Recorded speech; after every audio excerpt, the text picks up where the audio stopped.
இப்போ நான் ஒரு விஷயம் சொல்லட்டா? மனுஷன் எங்கே இருக்கான்? இங்கே எல்லாமே ஸ்கேம் ஸ்கேம் ஸ்கேம், அவ்வளோமே ஸ்கேம். இப்போ ஒரு நாடு வளர இன்னொரு நாடை கீழே தாழ்த்தி கீழே கொண்டு போய் அடி அடின்னு அடித்து ஒரு நாடையே நாசமாக்கி இதுக்கு பேர் தான் வளர்ச்சியா? எனக்கு புரியலை, சீரியஸாக புரியலை. அப்போ ஒரு மனுஷன் இன்னொரு மனுஷனை வாழ வைக்கணும், இல்லை சமமாக பார்க்கணும்.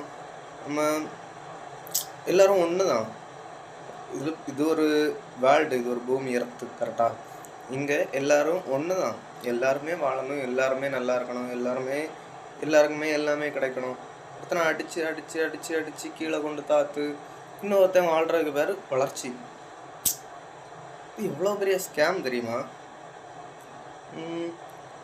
இப்போ கூட நான் பார்க்கேன், கொலை கொள்ளை கற்பழிப்பு ப்ளஸ் ஒரு நாடையே இல்லாமல் பண்ண அளவுக்கு இங்கே பெருசாக ஒரு ஸ்கேம் நடந்துகிட்ருக்கு. ஒரு நாடு வளர்கிறதுக்காண்டி இன்னொரு நாட்டையே அழிக்க அளவுக்கு.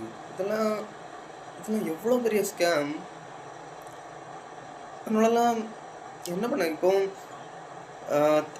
தமிழ்நாடு, இந்தியா பொறுத்தளவில் மக்களாட்சின்னு சொல்லி அங்கே மன்னராட்சி நடந்துகிட்ருக்கு. ஆனால் அதை கேட்க ஒரு நியாயம் இல்லை. சீரியஸாக சொல்லேன், ஒரு பக்காவான ஒரு மன்னராட்சி இருந்துன்னு வச்சுக்கோ, இவ்வளோ பர்ஃபெக்டாக ஒரு இப்போ அம்பேத்கர்னே அம்பேத்கரை வச்சு தூக்கி வச்சு கொண்டாடிட்டு இருக்கோமா? ஆனால் அம்பேத்கர் எழுதின சட்டத்தை அங்கே எவன் மதிக்கான்? இல்லை, எனக்கு புரியலை. அங்கே என்ன இருக்கு? எல்லாத்தையும் எல்லாமே எடுத்துகிட்டு போயாச்சு. இன்னும் கொஞ்ச நாளில் எல்லாம் அழியும்னா கொஞ்சம் பெருசாகவே அழியும். தேர்டு வேர்ல்டு வார் கூட வரும். அப்போ என்ன பண்ணுவீங்க? It's not a small mistake, it's a biggest mistake, right? இது சரி பண்ணணும்னா நான் மட்டும் நினச்சா, நீ மட்டும் நினச்சா சரி பண்ண முடியும். இது எல்லாரும் இப்போ மக்களாட்சின்னு சொல்லும்போது மக்கள் எல்லாம் ஒன்றா யோசிக்கணும், ஒன்றா இருக்கணும், ஒன்றா ஒரே வழியில் போகணும்.